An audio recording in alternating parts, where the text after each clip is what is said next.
Surety మోసం guarantee అనే కార్యక్రమం ఇక్కడ నిర్వహించడం జరిగింది.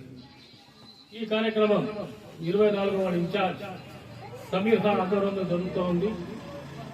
ఇక్కడ వచ్చేసినటువంటి ప్రజలకు నేను విజ్ఞప్తి చేస్తున్నా, దయచేసి నేను చెప్పే మాటలు కొంచెం జాగ్రత్తగా వినండి.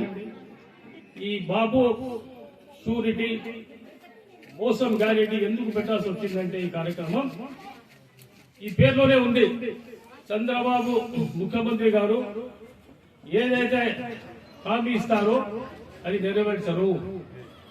బాబు షూరిటీ ఆయన షూరిటీ ఇచ్చాడు, కానీ ఖచ్చితంగా మోసం ఉంటుందని చెప్పేసి క్యాప్సూల్లోనే పెట్టడం జరిగింది. అంతేకాదు చంద్రబాబు నాయుడు గారు ఎన్నికల ముందు ఒక మేనిఫెస్టో రిలీజ్ చేశారు. మేనిఫెస్టో అంటే ఏమంటే మా పార్టీ అధికారంలో వస్తే ఇన్ని సంక్షేమ పథకాలను ప్రవేశపెడతాం, ప్రజలకు ఇవన్నీ మీకు అందుబాటులో తీసుకొని వస్తాం అని చెప్పేసి ఏ రాజకీయ పార్టీ అయినా సరే ఎన్నికల మేనిఫెస్టోతోనే ముందుకు పోతారు.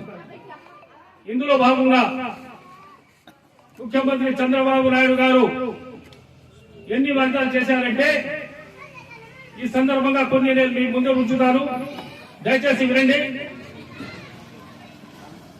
అలాగే ఉచిత బస్సు ఏర్పాటు చేస్తామని చెప్పడం జరిగింది. అలాగే 19 సంవత్సరాలు నిండిన 59 సంవత్సరాల వరకు నెలకు 1500 రూపాయలు ఇస్తామని చెప్పడం జరిగింది.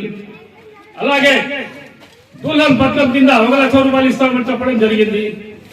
నేను ఈ సందర్భంగా మీ ఇక్కడ వచ్చిన మా అక్క చెల్లెమ్మలకు ఒకే మాట అడుగుతున్నా, ఈ ప్రభుత్వం ఏర్పడి దాదాపు 15 నెలలు కావస్తా ఉంది.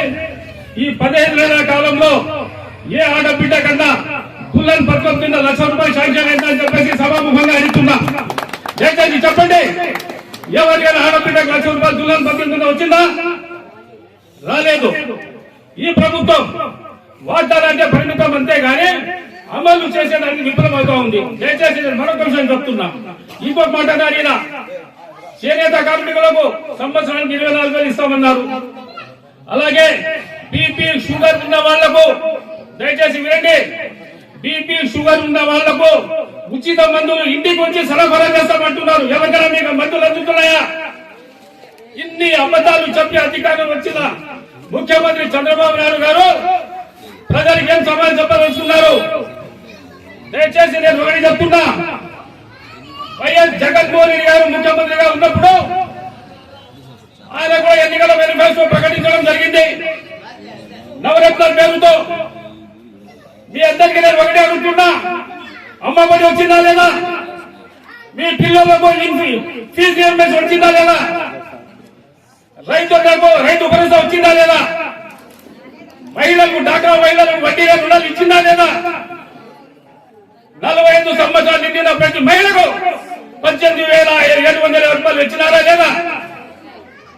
ప్రతి ఒక్కటి కార్పొరేట్ స్కూళ్లకు తీటుగా ప్రభుత్వ పాఠశాలలో ప్రతి ఒక్కరి విద్యార్థికి యూనిఫామ్ ఇచ్చారు, చెప్పులు ఇచ్చారు, బట్టలు ఇచ్చారు, స్కూల్ బ్యాగ్ ఇచ్చారు. ఇవన్నీ సదుపాయాలు కల్పించి ప్రభుత్వ స్కూల్లో చదివే పిల్లలకు చులకన చూడకూడదు.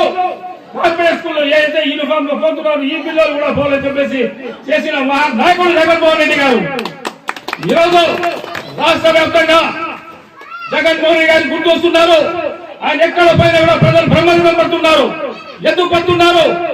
ఆయన మాట తప్పడు, మనమ తుప్పడు. ఆయన స్వర్గీయ దివంగత ముఖ్యమంత్రి డాక్టర్ రాజశేఖర కుమారుడు. ఆయన రాజశేఖర గారి ఈ రోజు పేరు ప్రపంచం మొత్తం మారుమోగుతూ ఉంది. ఆయన పెట్టిన పథకాలు ఈ రోజు కూడా చాలా రాష్ట్రాలు అమలవుతున్నాయంటే ఆయన ఎన్ని ప్రజలకు ఎంత ఆలోచించి పథకాలు పెట్టడం జరిగింది.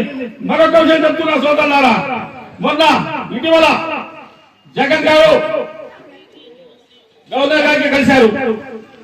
కలిసిన తర్వాత తెలుగుదేశం పార్టీ నాయకులు అంటారు, జగన్ గారు ఎందుకు కలిశారు గవర్నర్ గారికి?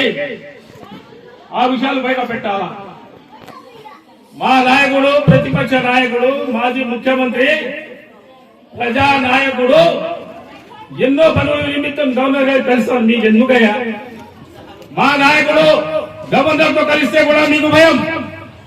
మా నాయకుడు వైఎస్ఆర్ కాంగ్రెస్ పార్టీ నాయకులు కలిస్తే మీకు భయం. కార్యకర్తలు కలిస్తే మీకు భయం.